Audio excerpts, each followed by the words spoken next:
Hello, neighbor. I welcome you to this 4-week experience of exploring the way of peace and joy as part of a group.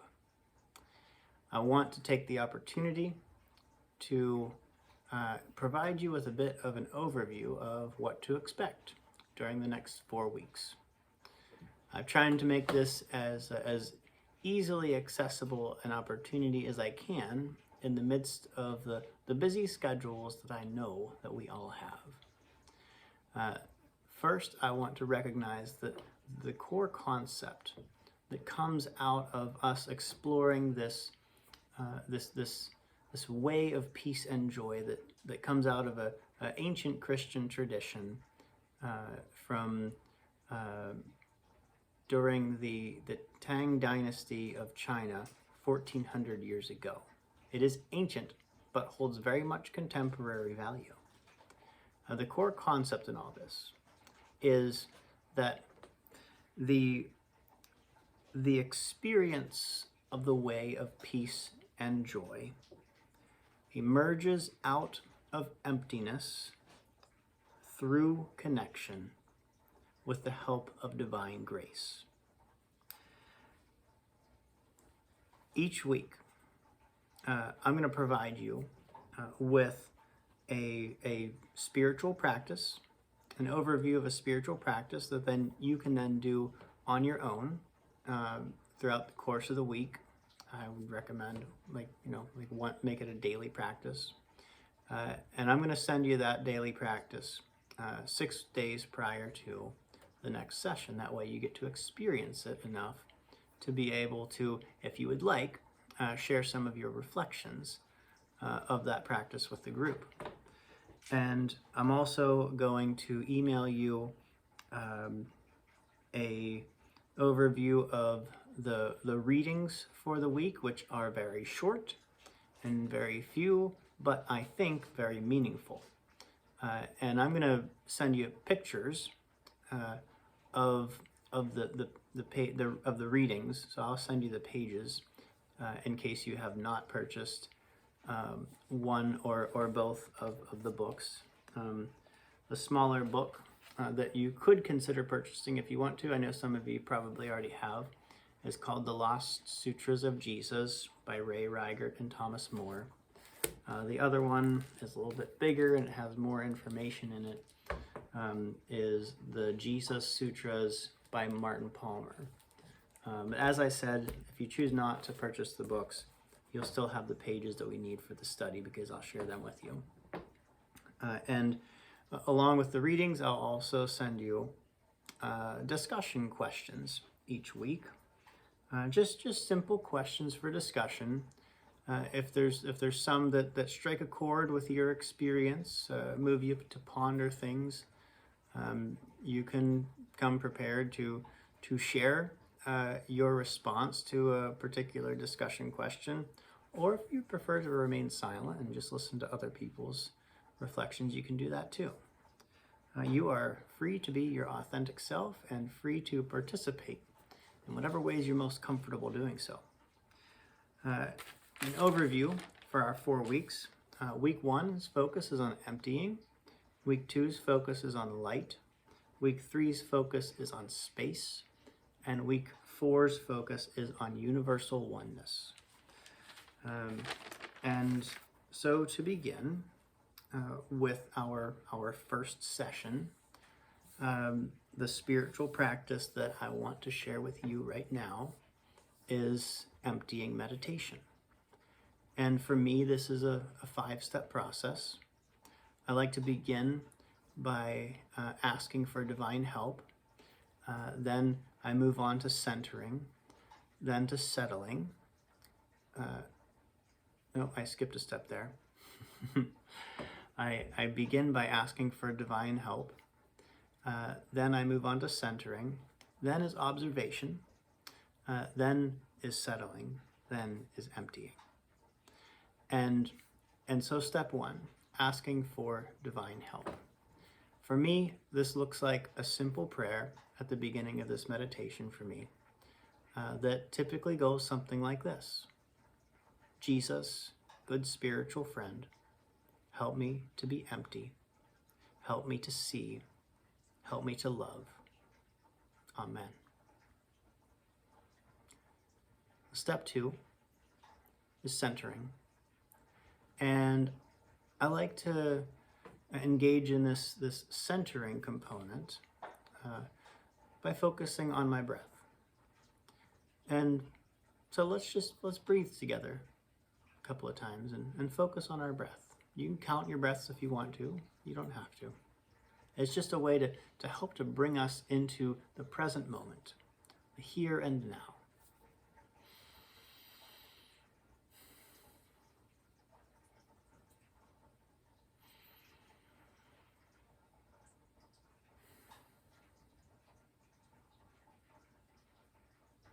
Step 3 is observation. To take a moment to observe your thoughts, your feelings, and your emotions. Not to hold on to them, but to hold them loosely and to allow them to flow. Because we always need to make room for the next thought, feeling, or emotion that will arrive. A helpful visualization for me is to imagine myself standing at the edge of a river, and there are debris and boats and ducks and fish and other things flowing down the river. Each of these things flowing down the river represents your thoughts, your feelings, and your emotions. The important thing here is to let it flow. When you notice a thought or a feeling or an emotion, you can observe it for a few seconds and then release it so that it can continue to flow down the river of your thoughts, of your feelings, and of your emotions.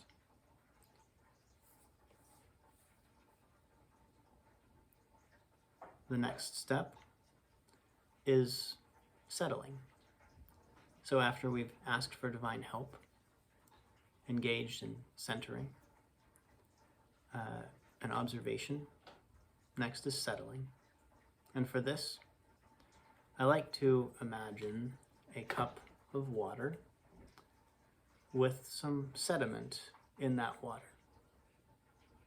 Sediment that's just been put in there. Maybe it's been stirred up a little bit. You know, if you have sediment in a glass of water and you wait long enough, the sediment will settle to the bottom and the water will become clear. And that's the idea. This is a much more passive experience than the first 3 steps. It's one of those experiences where I feel that it's not so much about what I am doing, what I am willing to happen in this settling portion of the meditation. It's more about, I think, allowing the Divine Spirit to help us just by being present and patient for our thoughts, our feelings, and emotions to settle. And that gradually paves the way to enter the 5th phase of this meditation, which is emptying. Now, I can't tell you where I draw the line between settling and emptying. When I do this, there typically comes a point where I realize, oh, now I'm engaged in emptying. I'm not settling anymore. I'm emptying. I've become empty because I'm not ruminating over any thoughts, feelings, and emotions anymore. I'm simply present. And for the emptying or the empty phase of emptying meditation, I think it's helpful to imagine yourself as an empty vessel. But I still, when you talk about an empty vessel, it sounds so empty. Who wants to be empty? If we're empty, does that mean we lose all of our unique qualities that make us who we are? I don't think so. So perhaps it might be even more helpful when you're engaging in emptying or being empty, to think of yourself as a uniquely shaped empty vessel, made to embody the light as only you can. So again, the 5 steps in emptying meditation. Ask for divine help, centering, observation, settling, and emptying. I invite you to engage in emptying meditation once each day for the next 6 days leading up to our first session together. Well, I'm very thankful for your participation in this experience. If at any point you have questions about anything or thoughts that anything that you wanted to be in dialogue with me about, I welcome your calls, your texts, your emails, and other messages. We're on a journey together, and I expect to discover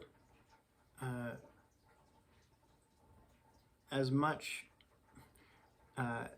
new things about myself and about the divine presence at work in my life as I hope you do.